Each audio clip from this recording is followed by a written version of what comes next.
honored, distinguished area governor or area whatever you are. Area director. Area director, thank you for clarifying. On-the-job training. Have you ever, who in here has had on-the-job training? Almost everybody. Have you ever had on-the-job training where it was dangerous to you or someone else?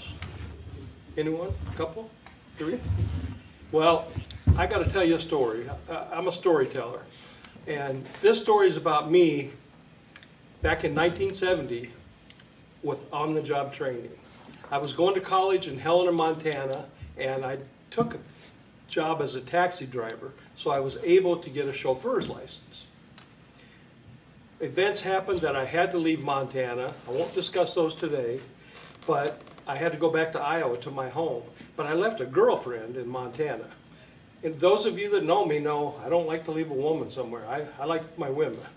One at a time, but I like my women. And so I'm in Iowa. I'm got no job. My girlfriend's in Montana.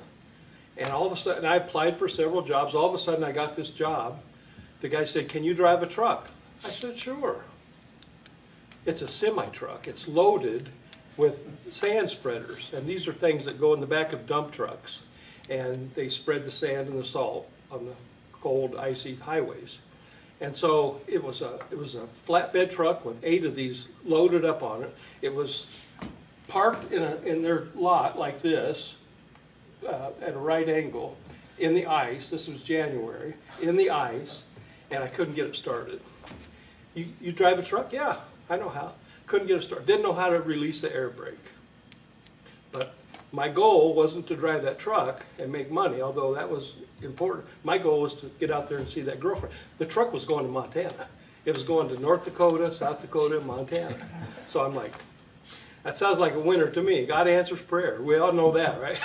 Well, and he did. You know, you've heard me talk about God answering prayer before. God answered prayer on this trip. I took off out of the parking lot. Finally, I got an hour and a half. I got out of the parking lot. And the foreman of the plant said, "Are you sure you know how to drive?" I said, "Oh yeah, it's been a little while." I didn't have a clue. I didn't know that when you back that anything with the trailer up, you turn the opposite way. I didn't have a clue. I was 20 years old and had a girlfriend, and I had to get back. I got going finally down the road, and pretty soon I see this guy. Stop, stop, stop. I'm like, well, who in the heck is that? It was the foreman. He apparently had gotten in front of me and said, "You can't go this way. The bridge is you're too high. Too high. You're going to hit the bridge." I thought, wow, I don't know how he even got in front of me. So now I get a little practice backing up. Another 2 hours. Just getting, and traffic's backed up. Oh my goodness, they're backed up a long ways. Remember, it's an icy, cold Iowa day, and freezing rains coming down and snow, and it didn't make it any better. So I finally got the truck turned around, and the foreman talked to me. I said, "Oh yeah, I just got a few bugs to work out." I wasn't nervous. You know, when you're 20, you can do anything, right? Well, I was 20 and I was going to do anything. I finally got on the freeway, Interstate 80, heading west toward Omaha, and people were passing me. Old ladies were passing me in little beetle bugs, you know, Volkswagens, and I'm up to 35 miles an hour. Oh. And I finally, I stopped about 100 miles from Des Moines at a little truck stop, and I saw a couple old boys sitting there, and I said, "What's wrong with this thing?" He said, "Well, what do you mean?" I said, "I can't get it over 35 miles an hour." He said, "Well, how many gears you got?" I said, "I got 5. So he jumps in the truck and looks. He said, "Man, what's wrong with you? You got 10. I said, "10? He said, "Yeah, you do the first 5, then you pull the little button up on the shifter. It's called a Road Ranger or something, I can't remember. And then you go through them again. 1, 2, 3, 4, 5, pull it up. 1 again is 6, 7, 8, 9, 10. Wow. Now I get over to Interstate 29 and I'm going north and go up to Sioux City and I'm going fast. And I'm getting up to 55 or so. And this boss told me, he gave me a credit card. Now that was kind of stupid. When I had to buy fuel, he gave this 20-year-old kid, horny kid, a credit card. And call every day. Okay, I didn't call.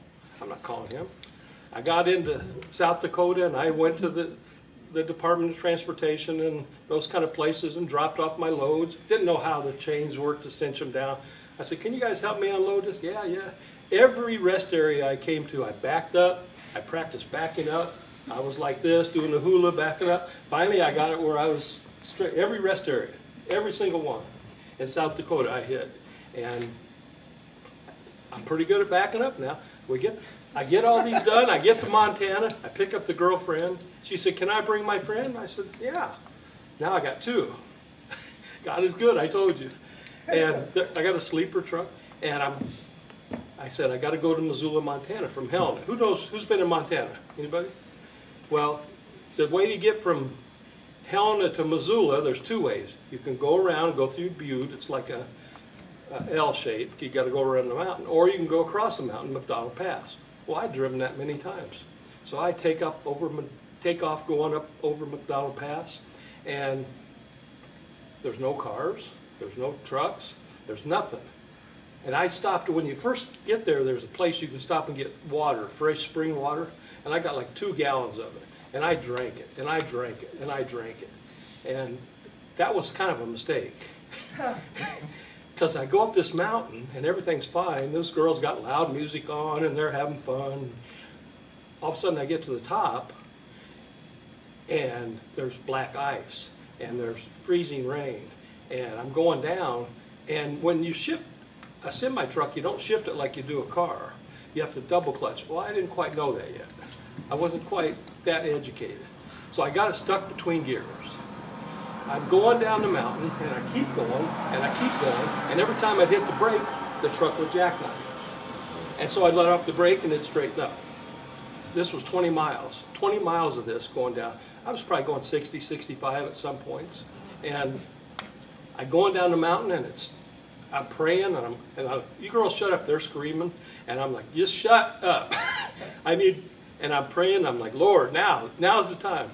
And I keep going down that mountain, I keep going down that mountain. I hit the brake, I jackknife, hit the brake, I jackknife, and I straighten up, and I'm in between gears, and I'm grinding, and I'm pushing that clutch, and it's grinding, and it's kind of scary.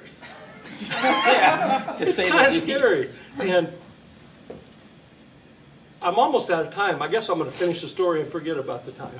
I get down to the bottom of the mountain, and I pull off to the side of the road and got rid of about a gallon of that spring water.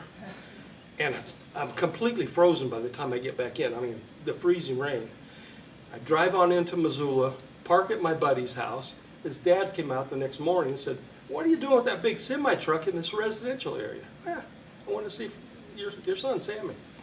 I said, you used to drive a truck, right? The dad, the father. Yeah. I said, come out here and show me a couple things. So I know how to back up. I know how to get into the 10th gear. How do I shift this thing? You have to double clutch. Well, show me. So he showed me. He said, well, how'd you get here? You came through Butte? I said, no, I went across McDonald Pass. You can't come across McDonald Pass. That road was closed. I said, no, I came across McDonald Pass. I didn't see a road closure sign. And on both sides, there was no traffic. Isn't that a blessing? There was no traffic. They stopped all the traffic. And he said, well, thank goodness you had that trailer brake. I said, yeah.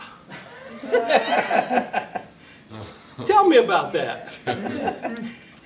Well, on your steering wheel, we have our turn signal on the left side. On a semi-truck, I don't know if they still do, but on the right side is a trailer brake. And it's a handle, just like a turn signal thing. You pull it down, and you slow the trailer. Wow, every time I got out of there, we went on into Kalispell and delivered our stuff. I got back to Iowa. I finally called the boss. Where are you, man? I finally get back. I'm sorry, I got to cut it off. I got to tell you this one thing. I got back. He said, you need to go home. You need to get ready, get cleaned up, because you're going on another trip. I said, where am I going? He said, New York City. Is that on the job training? Yeah. Thank you.